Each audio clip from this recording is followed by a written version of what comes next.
Yeah, it's funny.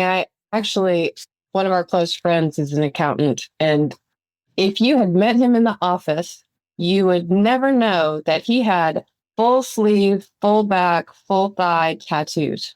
You would never know it. Looked the most clean cut, eloquent speaker, really knowledgeable. You would have never known. But I knew him outside of the office, and I knew in a soccer jersey, there were lots of tattoos. Right, yes. But it's funny because even then this would have been 2010s-ish era, he recognized that in order to get ahead in his industry, he could be his authentic self. He just didn't have to be broadcasting all the things of himself.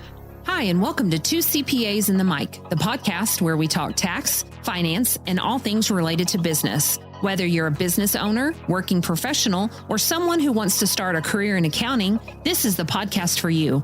Hosted by CCK Strategies partners Jeff Frable and Sara Mays, we dive into relevant business and tax matters with working professionals to make these topics less intimidating, relatable, and dare we say fun? Let's get down to business. Welcome back to another episode of Two CPAs and the Mic. We are covering relevant business, tax, and accounting topics, but are doing it with straight talk, some unexpected humor, and practical information without all the jargon and stuffiness of our profession as CPAs. We're glad you joined us today. Today, our episode is focusing on current issues and concerns and dilemmas facing small business owners as it relates particularly to human resources and human relations. We're going to define human resources. We're going to talk about changes in the workforce that are going on. We're going to talk about dress code, motivation, work ethic, and work expectations. And you all know we are a part of CCK Strategies. We are not necessarily going to be talking about what CCK does or what CCK has implemented, but talking as a whole to what these issues are. So it's going to be beneficial to all business owners out there. We're glad you joined us. Again, I am Jeff Frable with CCK Strategies. I have been a partner here for I've been here 25 years, partner for 20 years. Yeah. So, but my trusty co-host is with us, Sara Mays. Hey, Sara. Hey, Jeff. Hey, I'm Sara Mays. I've been with CCK for 18 years and the freshly hatched partner just this year. Also joining, just a fresh egg. Also joining us is Christy Porter. Hey, Christy. Hey, KP. Good morning. Good morning, team. Our trusty on-air producer.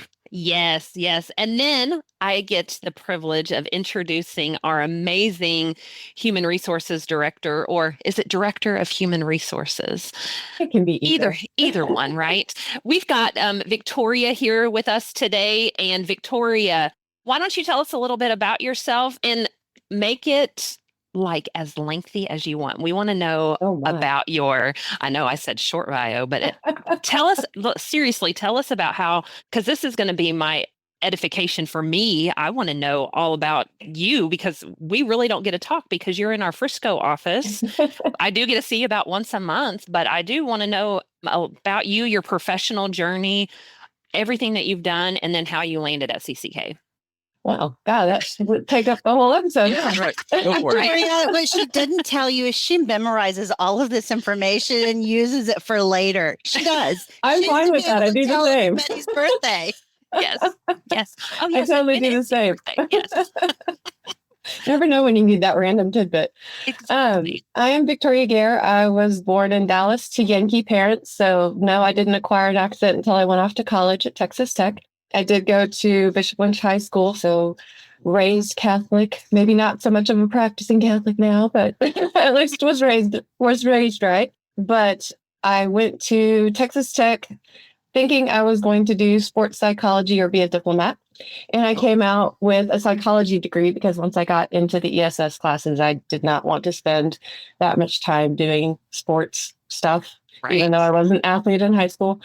But decided that I didn't also want to spend the next 6 years going to school and starving. So I graduated early with my psychology degree and fell into a role in recruiting. Now, I'll show my age here. This is back in the day when you got a stack of resumes when you started of people who had applied to prior jobs. and a list of positions, and you were supposed to network and find people to fill those positions. Oh, wow. That's how recruiting used to work. Yeah.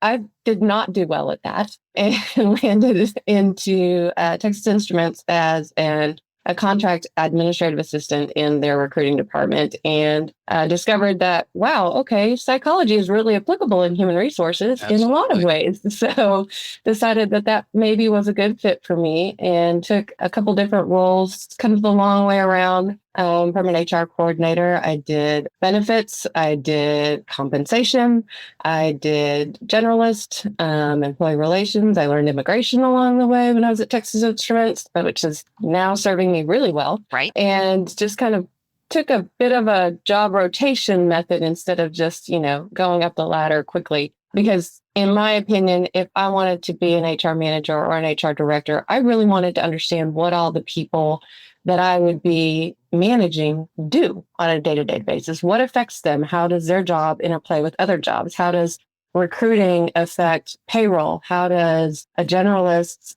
attempt at trying to solve a problem lead to retention problems or retention wins? How do benefits, which people don't think about until open enrollment, let's be honest, how does that play into people choosing to come work for us or going to work for a competitor? And how can it make a huge impact on their lives? That's why, for me, benefits is kind of a passionate thing, in part because as a contractor, I never had them. This was all, pre-Obamacare and things like that. But it became kind of a passion thing for me because I could see how much that affected people's ability to do their job. If they're not stressed about having to pay for or take care of their health, they can actually focus on their job, especially if it comes to health issues with their family. Were you a contractor with TI? Mm-hmm. Or okay. Yeah, that was back when you could be a contractor for 6 years and no one would ever ask anything about it. Yeah. Yeah. You were also generally the first to go when the semiconductor waves went down. Where were you with Texas Instruments, Victoria? Was it up there on North Dallas, or where was it? It was basically where the high five is. If you're familiar with Dallas, the high five is where 635 and 75 meet. And at the time, the high five was just starting to be under construction. And they had two buildings called the Park Central buildings. And that's what housed most of the benefits. They had time loss management and nurse case managers. That's where their HRIS and payroll teams sat. So they all sat in those two buildings, which don't exist anymore. How long were you with TI then? I did 1 year at Texas Instruments, and then I did 6 years in the benefits department there. Okay. Yeah. So what caused you to leave Texas Instruments? Oh, that was one of those fun semiconductor downturns. Okay. So my boss was let go the day before, and then the next day I came into the office and everybody was in a meeting but me. And then I found out that I was being let go. Right? And about what year was this? Oh gosh, this was late 90s, I think. Okay. Somewhere in there. Late 90s, early 2000s. Since TI, you've been always in human resources all through that. Okay. Yes. Yeah, I've been a coordinator, a generalist, all the way up to VP and down to director again. Nice. Okay. So how did you land at CCK? So the company that I was working for was PE backed and just didn't quite make it. And so we had to wind that down. And as we were doing the wind down, I was applying for some roles, and I applied for the one at CCK. And then Christy called me, and I just hit it off really well with Christy. She told me all wonderful things about CCK. And I was like, I've heard that before about other companies, right? Because I've been doing HR for a long time. Yes. Yeah. Employees are the most important resource. Yes, I understand. But not every company lives that. I can testify to that. What has been interesting in my now, 7 months here, is that they actually do live everything Christy told me they were. Everything she told me about how they care, how they support, how they grow, all of it. It's real. It's like what every HR textbook that I read when I was doing my SPHR certification said you were supposed to do to make your employees happy and stay. Yep. Well, that's always good to hear. And one of the things about Victoria's transition that's a little bit different for us is we've had the same HR coordinator since inception. So our current director was the first and is in the process of retiring. So you have the challenge of coming in and replacing someone that's been in the firm for 25, 26 years. That's got to be difficult. Yeah. Yeah. And still I here. call him the founder. He's the founder of HR at CCK. He is. He is. That's a good way to put it. And we'll be sure to tease him about that going forward as well. But well, it sounds like you've had a long journey, Victoria, lots of experience doing lots of things in this arena and lots of large companies. So CCK is pretty much the smallest company that you've worked for then, even though we have 100 plus individuals? Actually, no, I would say the debt consolidation company that I worked for a little bit was probably the smallest. Okay. But I like kind of that 100 to 300 range of span of control, just because you can affect change, but it doesn't have to be just you. Right. It can be you and your team, and you can kind of spread the load and actually get deep into things. Whereas sometimes when you're an HR department of one, everything is surface level because you can't dive into anything deep enough to really own it. But this is your first venture into the public accounting arena, right? Yes, I've known many accountants in my life. Lucky you. I married one. But, Lucky you. Oh, I didn't know that. I didn't know that. Okay. He was not an accountant when we married. However, well, congratulations for staying with him. Yes. I have been a tax widow. I get it. Yeah. But I guess the thing that I wanted to talk about is that even though it's a public accounting firm, it's a business. And so the things that we're going to talk about are not just public accounting related, but all industries, all realms. And I think that's one of the things that's going to make this discussion interesting for our listeners is applying it to their situation and seeing in some of the things that we talk about, how can they make things better, improve, take care of their teammates and employees through. I think that's one of the things you were mentioning is that through your role, you almost saw it, dare I say, almost like a ministry to take care of people. And a lot of times I think employees just think, well, there's nothing that goes on behind the scenes. I just go in, I make my decision and no one really cares. But you kind of were putting a different face to that, it sounds like. Yeah, no. And I mean, I've had the benefit of working in a number of industries, and there are some things that are just universal across industries. There are some things that are industry specific. So, accounting has its own unique challenges in regards to, recruiting and just hours and things like that, some of the expectations. But really, for most businesses, there are some universal truths as to what works and what doesn't. And yeah, it's a passion for me because a lot of people think of HR as just the police of the organization, for lack of a better term, or they're the ones you try to avoid and stay under the radar of, or things like that. And I very much do not want to be, Cat Burt, the evil HR director. That's not my goal, right? My goal is to be a resource. That's what human resources is. It's a resource for the humans in your organization. Yeah. It's the person that you go to find out, how do I do this with my benefits? Where do I go to change my 401k? What should I be doing with this employee who isn't meeting my expectations? It's to be that trusted advisor. It's to be that source of information and guidance to help people take all the other stuff out of the way so they can just do their job. It's to empower them to be able to do their job better and faster. I think she just defined human resources. Yeah, I think so. I thought about it that way. So I think you did a great job. Yeah.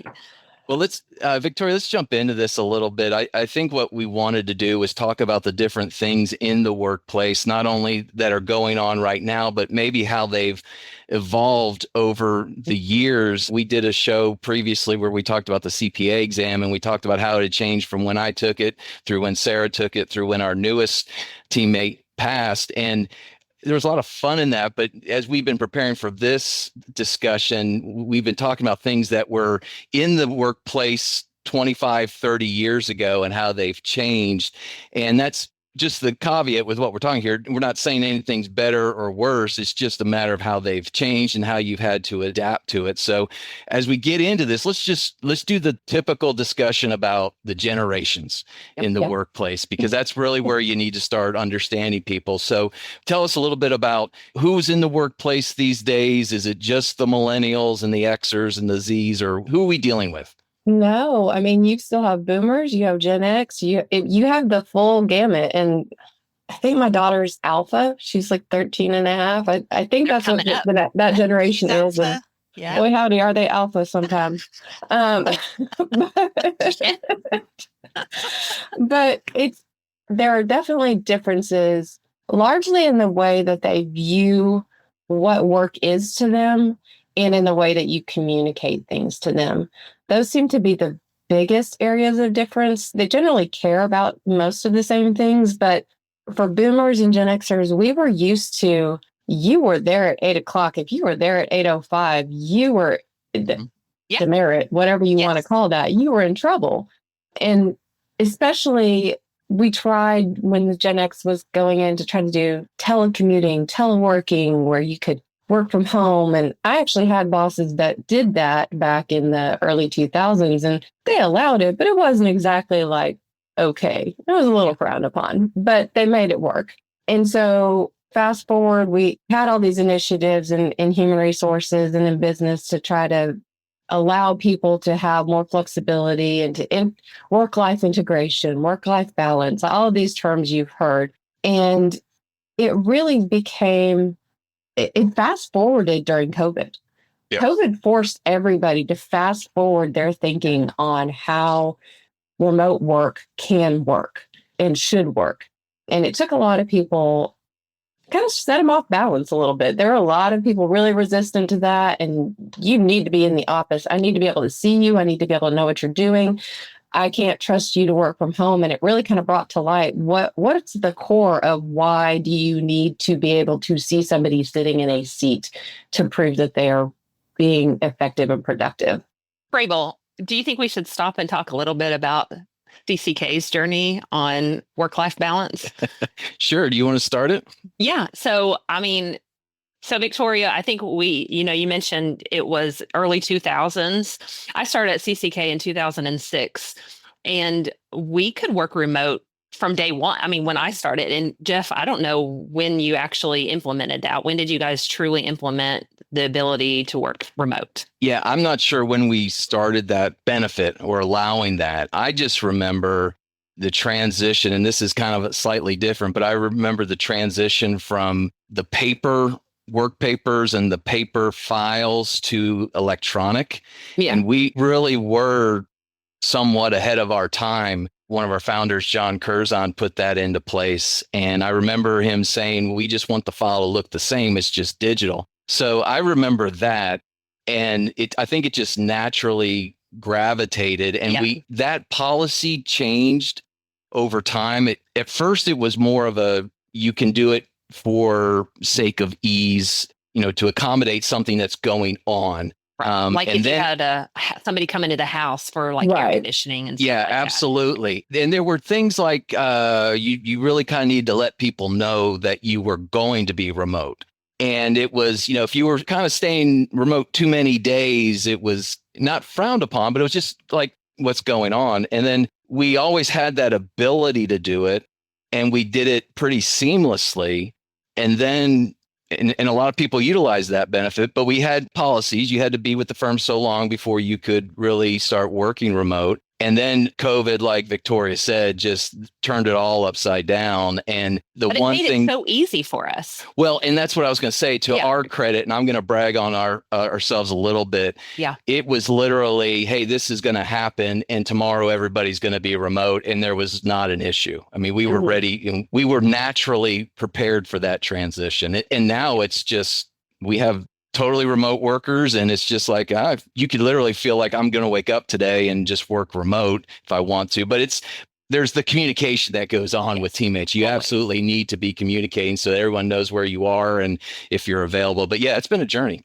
Jeff, during that time, I was in recruiting, and we had people who we were trying to speak to online. And one of the things I remember the most and telling people was, we've been doing this for a while. When we were put into a remote force position, it was pretty much turnkey for us. Our problems were not the technology. We were so grateful that we had that in place. It was the little things like, I need a couple of monitors. My chair at home is not conducive for working 8 hours. those were easy fixes. You saw Yeah. people loading up their Yeah. equipment You and did. taking it. It was really funny. Mhm. But I mean, if we kind of felt fortunate that that's the problem. But then that connection, which we've talked about with the tools that we've used. And Victoria, that's, I think, what I didn't mean to interrupt, but I'd love to hear kind of what you've seen. Well, and to your point, Jeff, things like VPN and laptops made all of those things possible. Like we wouldn't have been able to do that if we couldn't securely get into networks the way that we do. And so whoever was doing your technology at the time definitely set you guys up for success in that regard. When COVID hit, I was actually at a technology company and everybody had company issued laptops. And much to Chrissy's point, the problem wasn't that you couldn't connect. The problem was I live in an apartment and I have 2 kids and I can't, like, what do I do? And where do I put them? Or, the monitors, or we had people with stand-up desks. When COVID hit, we were going to do a trial run week, and our trial run week went into go live week, And then, a couple months into it, we're like, okay, why are we paying this outrageous rent for the property that we're in when everybody's doing fine working remote?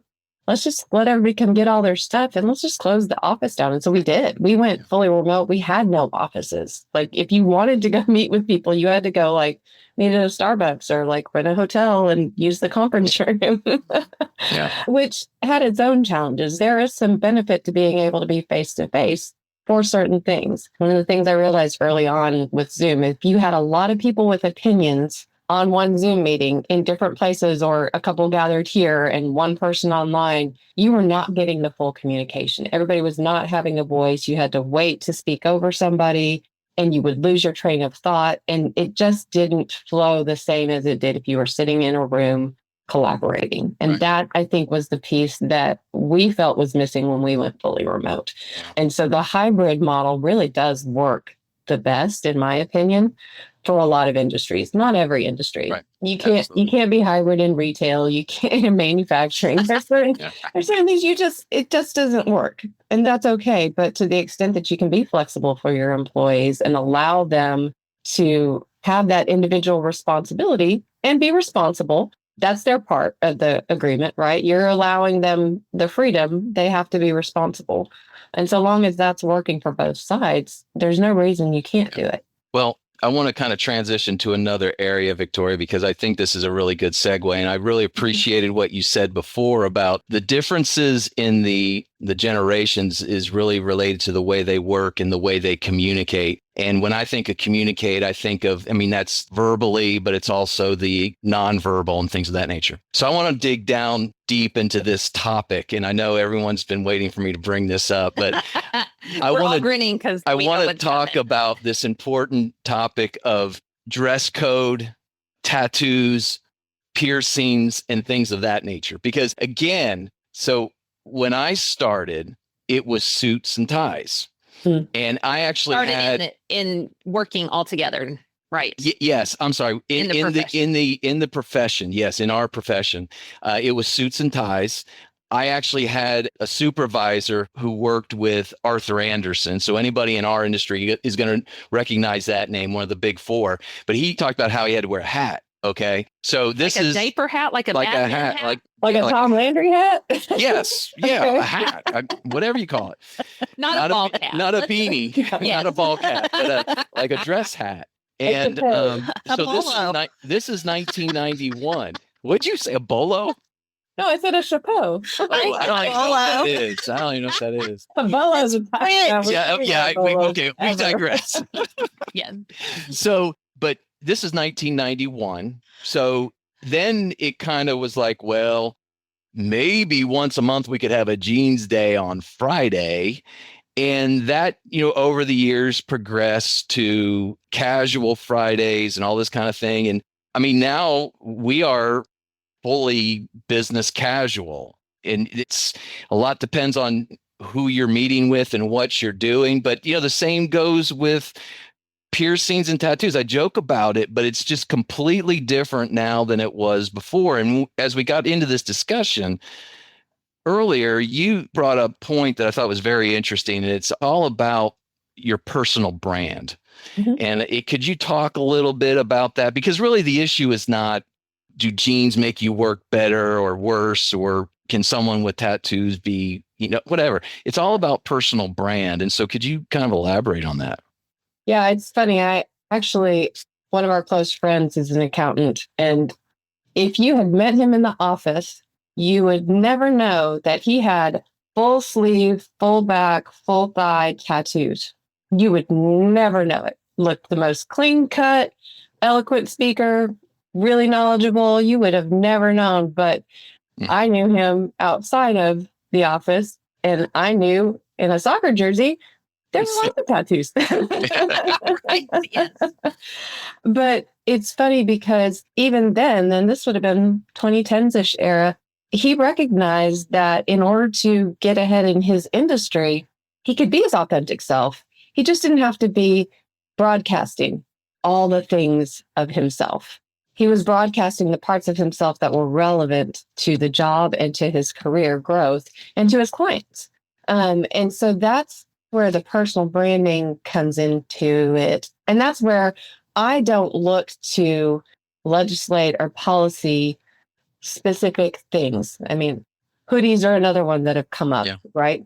And whether we need to kind of legislate a specific clothing item, that's not what I'm trying to do, because we're all adults here and we all should be able to have a frank conversation about, if you are going to your client who is the head of a large, very conservative church group, maybe you need to alter your dress just a little bit so that you and the client can have a comfortable conversation and it's not distracting from that conversation. And so that you come across as knowledgeable and a trusted advisor. It's not about squelching your individuality. It's not about saying you can't be your authentic self. Your authentic self just doesn't have to be the very first thing that is in the room. Yeah. And so that's where the whole, nose piercing. Okay, fine. Does it have to be a giant nose ring, or could we just put the little tiny diamond stud in for that meeting? Right. Right. Well, and Sara, you made the comment about knowing your audience. And I mean, right or wrong, there's perceptions. And you have to know that if you're meeting with someone who potentially is a little older and might have some sort of preconceived idea, again, I'm not saying it's right or wrong. It's just, you just have to know that and be able to adjust, because quite honestly, if I'm going to take a teammate with me and do a presentation of some kind, I don't want anything to get into the way other than our message of who we are. And you know how, not perceptions, but how you can make that first impression. And so I think this discussion is not only for the small business person, the entrepreneur, but it's also for any listener who is a teammate or an employee going, okay, it's not that they don't like me or think I'm wrong because of the way I look. It's just that they have an obligation to deal with these things because they're the ones trying to manage the relationship. So a lot of times, to make it simplified rather than making it personal, we talk a lot about branding and messaging at CCK. And the last thing that we want to do is for anything to become a distraction when it gets in the way of the message. So if we're looking at a graphic design, something that we're putting out there, I'm asking the question, can the end user take away what we're creating? Is our communication objective being received? And if it's not, have we made art more important than the messaging? And we can say that. We can put it really simply. If anyone is listening and they're wondering, well, this sounds like an attack on my art and my expression. It's not. I would say get over it and think about the messaging. If what we're presenting is a distraction to what we're trying to convey, then that's what our focus should be. Because oftentimes we don't think about that. We think about, I don't want to be limited. Well, the most important part, if that message is really what our objective is, what we're trying to achieve, then don't let anything get in the way that you think it could be perceived. And I'm always coaching, err on the side of, Yeah, it could. It could. Maybe it will. And until you get to know that relationship, it's easy to hold back a little bit and then get to know. And then once you've solidified that credibility, your words and your actions speak for themselves. Yeah, you don't want to limit your opportunities to show who you really are and your competency and your capabilities. Because once you have that, you can let your guard down a little bit. It's like the substitute teacher that comes in, they have to be really hard at the beginning, make everybody calm down, and then they can let them watch the movie. But you can't go in as a substitute teacher and just say, hey, we're going to watch a movie, because they'll walk right over you. Yeah. And the other thing too is there are a lot of different employers out there. And if you are at an employer and you feel like I can never be any piece of myself, then maybe that isn't the right role for you. Yeah. Maybe if you really want to show off your tattoos and your piercings, an accountant for a motorcycle club might be a better fit than an Arthur Anderson. It's a new niche. Yeah, right. Maybe. Or cannabis. Right. Or cannabis plant, right? I mean, it is. There are so many different industries and areas and ways, cultures and ways of working in this world that you do not have to just try to shove yourself into a place if you don't feel that you fit. Yeah. Yeah. Lots of choices. Well, I'll pivot off that riveting topic because I find it fascinating. But let's try to move towards another part of our outline here where we're talking about like motivation and work ethic and work expectations. Victoria, just kind of talk a little bit about maybe how that is changing through the generations and how we deal with it inside of the workplace. Yeah, I think it is different because I think, growing up, it was about getting ahead. It was about making more money to be able to retire or to be able to feed your family, whatever it was. Work was a means to an end. It wasn't necessarily a passion or a calling or a career. And I think that changed quite a bit. I think some of the market downturns affected people's views on retirement and whether they'd ever be able to retire when they watched their parents not be able to retire because they lost everything in the markets or whatnot. I think the other piece of it too is we started to recognize that we spend a lot of time at work. It better be something we really enjoy doing. And we better enjoy the people that we're doing it with. Yeah. Because otherwise, wow, I've spent so much time doing things I really was miserable at.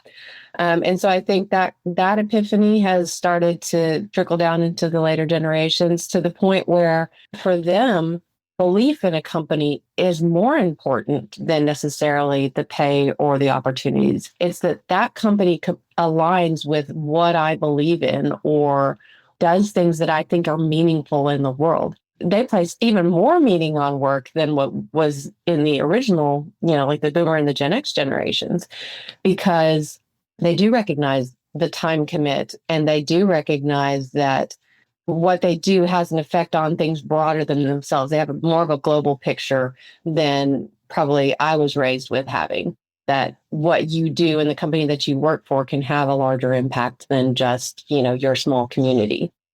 And so from a motivation standpoint, they are motivated a little bit differently in millennial and Gen Y generations than Gen X because they want to have meaning in their work, not just go to work and come home and have the work be something that you do to get the other things that you want and need that are meaningful in your life. If I can jump in here, Victoria, I want to just kind of make a comment about CCK and the way that we try to approach things, because your comment about what you're impacting and what you're doing, that's something we try to communicate with our teammates is especially our younger teammates that are new to the profession is it's not just the tax return that you're doing. Right. You are having literally a financial impact on our client. You have the ability to make or break their day with the information that's communicated to them from a timing perspective. And it's not just throw these numbers on a tax return and be done. And so we like to think that we can satisfy that for those generations, that you really do have a meaningful job, or not a job, but what you're doing is very meaningful with our clients for those reasons. There's a percent behind the numbers. Yes. Yeah, it's not transactional. It's meant to be a partnership. It's meant to, you have we at CCK have the specialized knowledge, and we're trying to help the business do the best they can using what we have as tools. It's enabling them to be a better business. Yeah. I think I'd like to ask, I mean, we talk a lot about generations because we have, generally 5 generations under one roof. That's significant. But we also want to appreciate the individuals. I mean, we're talking about generations and we're generalizing.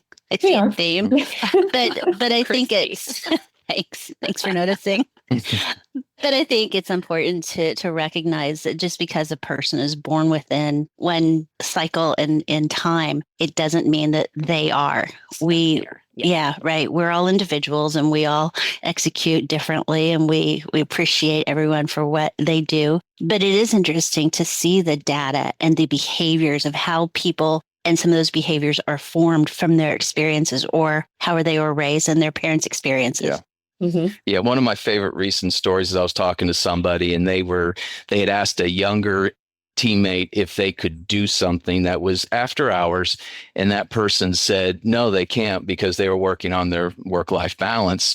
And the person they said that to was a little irritated by it. And my comment to them was, well, is that because you just really deep down wish you could be that way and you just can't make yourself that way and you're just jealous? But there's a lot of things that Chrissy, I like the way you said it, what you said, because it's just like when we talked about Clifton strengths. Yeah. It doesn't mean this is who you are because you're an X or a Y or a millennial, but it just shows there's general tendencies or traits that tend to show up, but it doesn't cause you to be that way at all. So, but yeah, 5 generations under one roof can be a little bit tedious at times. Jeff, when you made that comment about, do you wish you could be that way? Work-life balance. But I am going to have to push back a little bit on that, because I think too, it hasn't really opened the door to communicate. Because if I asked you to do something, and let's just pretend you're Gen X or you are Gen X. So let's pretend I'm a millennial. Yeah. And you asked me to do something and I came back and said, I'm trying to work on my work-life balance. And as that somebody in that generation or has a different work ethic than you or the person you're talking to, I still think that you shouldn't just take it. I still think that there needs to be some room of communication of, hey, we have a client to take care of, or we have XYZ to take care of. So can I ask you to take 30 minutes or an hour out of your personal life to complete this? Right. Because the ultimate job at hand is to serve our clients. Right. Good point. Sara, we have one last thing to talk about, and that's the career progression. Do you want to kind of touch on that real quick as we wrap up? Yeah. So Victoria, when we were getting ready for this, you were talking about how that career progression and that, everything that we've just talked about, work ethic, motivation, those are all foundations to build on your career trajectory. So how would you advise people, even inside our organization, but, just into the whole world, to our whole listener audience, how would you advise them to use these foundations to build and to help with their career?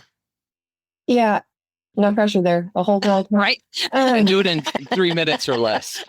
We believe in you. No, but I think it all starts with you. You have to kind of know yourself. You have to you talked about Clifton's strengths.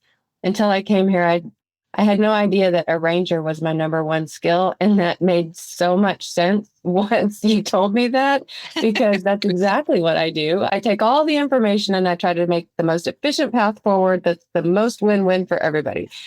That's what I do. And I had no idea that was a skill until I took that test. So it is a little bit about knowing yourself and about what it is that you like to do, the type of people that you work best with, that motivate you, that, inspire you, knowing where you want to go, what's important to you. Is money more important to you? Is title important to you? Is just being able to have a more balanced work-life balance important to you? Those are the things that, as you're deciding where you want your career to grow, start with that. Once you know that, then you kind of can create a path of how to get where you want to go. If you want to be partner, then sure, it makes sense to think about what are the steps I need to do to get to partner. Okay, well, if I start as a tax analyst, then I do senior tax analyst. Okay, what are the certifications that I need to do to that? What are the work experiences or industries that I want to try to get into? And then you look for those opportunities and you volunteer for those things, those projects that will help you either get noticed or gain you experience or exposure that you wouldn't have had before. And sometimes, like my path, it may take a little bit of a lateral move to get ahead. But a lot of times those teach you so much and can propel you even higher than just that next step up because you've had that experience and you learned all the nuances that go into that decision process or that particular project. And so you get it at a deeper level than just reading it in a book or taking it in a class. And then finding people that can be a mentor, even if it's not a formal mentorship program, people that you admire or respect, or you think that the way that their career grew was be something you'd like to emulate. Those are the types of things where you can look for those opportunities and really kind of reach out to that, because typically people who've gotten to where they are, they like the fact that you admire them and they'll share that information with you. Most of them are pretty willing to share. Sarah, I imagine that's exactly how you feel, and your path to partner is the people that you respected and admired, they helped get you to where you are too. They kind of mentored you formally or informally to get to where you are, and look at you now. And now you can reach back and do the same. Exactly. Right? Insurance. So yeah. And that's, it's important. It's important that you find a place that values that. Like at CCK, we're all about coaching. We're all about training, certifications, growing your knowledge, growing your experience, getting opportunities. That's, if you can find a company like that that is going to help promote your growth and not stunt your growth, that's even better. And that will take, and there's also, the other thing I wanted to touch on is the path to partner is not the only path. There can be other paths in public accounting. You can be a technical expert. You could be a really great people manager and leader of a division and manage that division better than you would ever be as a partner who needs to go and build a book of business or things like that. So success is not one thing. Success is what you think success is. It's for you personally. Yeah, it's your personal success. It's Nobody not, should force it on you. Yeah. right. Victoria, I loved what you said, going back to the motivation piece, that not everybody is motivated by the same carrot. Some people, it's monetary motivation. Some people, it's appreciation. Others, it's to have a global impact, whatever that is. But in the past, we had a tool that we used in recruitment, and it was an assessment that helped us identify some of the ways that people were motivated. And it's interesting because leaders who would look at their motivation would oftentimes catch themselves kind of judging that motivation. And that was a challenge because, in my opinion, it was, we're not here to judge that, but we're here to identify that and see if we can lock arms and help this person become a high-performing individual in our environment. And it's really interesting because as we take a look at these motivations, we have to really do a pulse check and making sure that we are of clear mind before we look at others' motivation and start to put judgment and condemnation on theirs, because it's their motivation, not ours. We're just asking, how can we lock arms and go do something really cool? Yeah, it's an objective piece of knowledge, and you use it to whatever advantage you can. If I know that words of affirmation are really going to motivate Christy, I'm going to tell her she's doing a great job and that this is the best thing I've ever seen. And I'm going to mean it because I'm a sincere and authentic person, but I'm going to do that versus giving her a gift card or helping her try to do her project. I'm going to use what speaks to her. And that's what motivation from a manager standpoint is. It's knowing your individual employees, what motivates them and what's going to get the most out of them from the project. And not in a manipulative way, but in an inspiring way. Well, Victoria, you've done just an amazing job with this discussion. We want you to know that we appreciate you. Let me just ask you this question. If someone's listening to this podcast and they say, man, that Victoria's really got it going on, I'd really love to connect with her. What's the best way for someone to connect with you? Probably LinkedIn. Either LinkedIn or contacting me through CCK are probably the best ways to find me. Yeah, I can say I've had a lot of on-the-job training and a lot of things that people don't necessarily want to have on-the-job training in. So Lots of experience. if you can ever learn from my experiences, I am happy to share them and help you learn. Well, one experience we want to give you right now is a surprise. Sara has a new end of show segment Sara has it. that we're wanting to experiment with you. So take Is it it like the Sara. Colbert questionnaire? Yes, yes, it is. It is. I mean, honestly, I got to give props. I did steal Colbert's questions, but I'm going to put my own little spin on some of these. Good. All right. So, are you ready? This is us getting to know Victoria a little bit better. Okay, Victoria, what is one thing that you own that you should really throw out?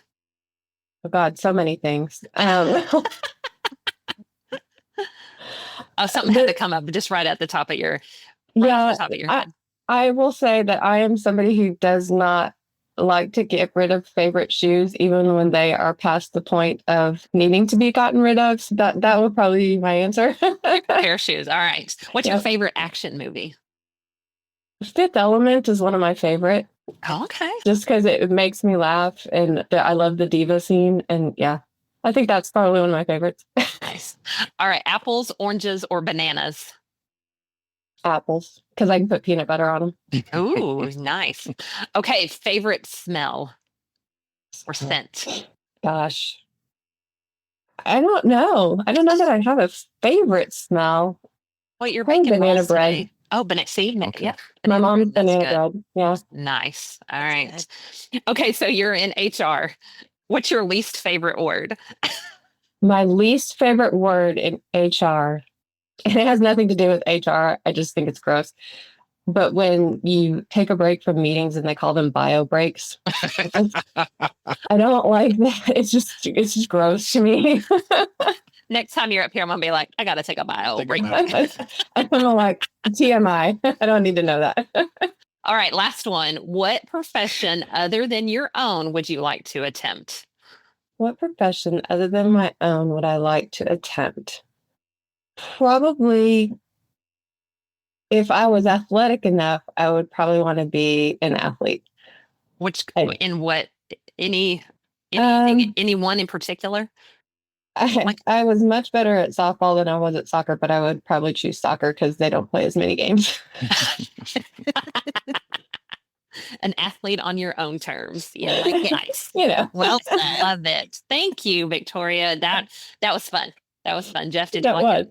Good job. Thanks for being a good sport on that, Victoria. And with that, we're going to wrap up. I don't know about you, but I'm getting all these kind of things. This is our first Teams podcast recording. I'm getting all kind of pop-ups to sign in. So hopefully this is all taking and going well, but we probably need to wrap up. But Victoria, again, thank you so much for joining us. Thank you for being a part of CCK and for sharing your expertise.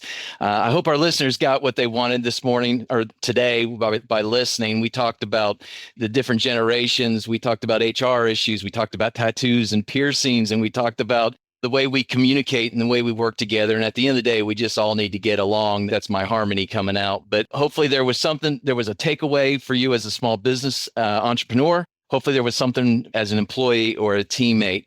And so thank you for listening. As always, if you would like to connect with us, we would love to connect with you. You can email us at podcast@cckcpa.com. That's podcast@cckcpa.com. Thank you so much for listening. We also have our thank yous. Thank you to CCK, our amazing sponsor. And to KP, thank you for your on-air, whatever you do, keeping us straight. To Robert for the intro and outro music. And we have a new one this time to one of our marketing gurus, Natalie Renfro. Thank you so much for helping us get organized and doing this stuff. But again, we hope that you take away some useful information from this podcast, this episode. And we hope that you will join us next time when these two CPAs get together for a chat, and you'll get to find out who's on the mic. The information provided on this podcast is for general, informational, and educational purposes only and does not constitute accounting, tax, legal, or financial advice. While we strive to provide accurate and up-to-date information, laws and regulations change and individual circumstances vary. Always consult with a qualified CPA or professional advisor before making any financial or business decisions. The views expressed by the hosts and guests are their own and do not necessarily reflect the opinions of any organizations they are affiliated with. Listening to this podcast does not create a client-accountant relationship. By listening to this podcast, you acknowledge and agree to those terms. And that's a wrap for this episode of 2 CPAs in the Mic. If you found today's episode helpful, please subscribe, share, and leave us a review. Have questions or ideas for a topic? Reach out. We'd love to hear from you. Email us at podcast@cckcpa.com.